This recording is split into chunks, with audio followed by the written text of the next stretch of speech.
Ano nga bang mangyayari just in case na hindi mo na unregister or hindi mo na pwedeng ma-unregister yung GCash wallet from old phone?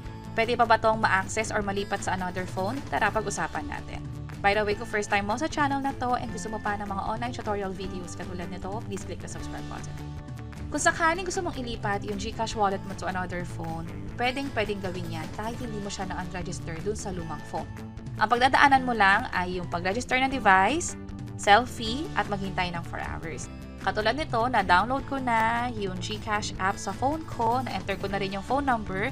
Buti na lang alam ko pa yung MPIN at may access pa ako dun sa phone number na nakalink sa GCash account. Kapag in-enter yung MPIN, ito agad yung makikita ninyo. Unang step, i-register yung device. And then pangalawang step, kailangan mag-take ng selfie. At yung pangatlong step, katulad ng sabi dito, is maghihintay ng 4 hours.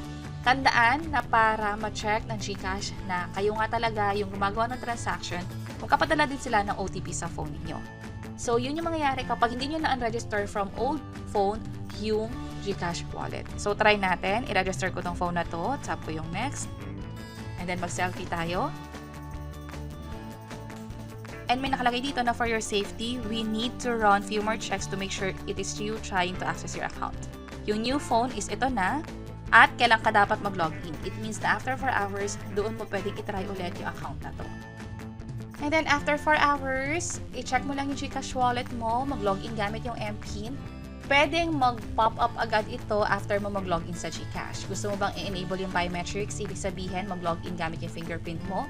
Kung ayaw mo, skip mo na lang. Pero kung gusto mo mag-proceed para mas madaling mag-login, tap mo na lang tong enable biometrics. And then i-enter lang ulit yung code na may receive sa phone.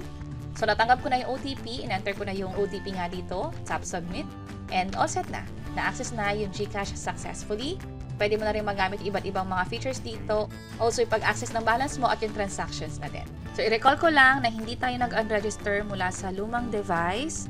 Instead, gamit yung new phone, naghintay lang tayo ng 4 hours after natin ma-provide yung mga requirements katulad ng pag-register ng new device at pag-selfie natin.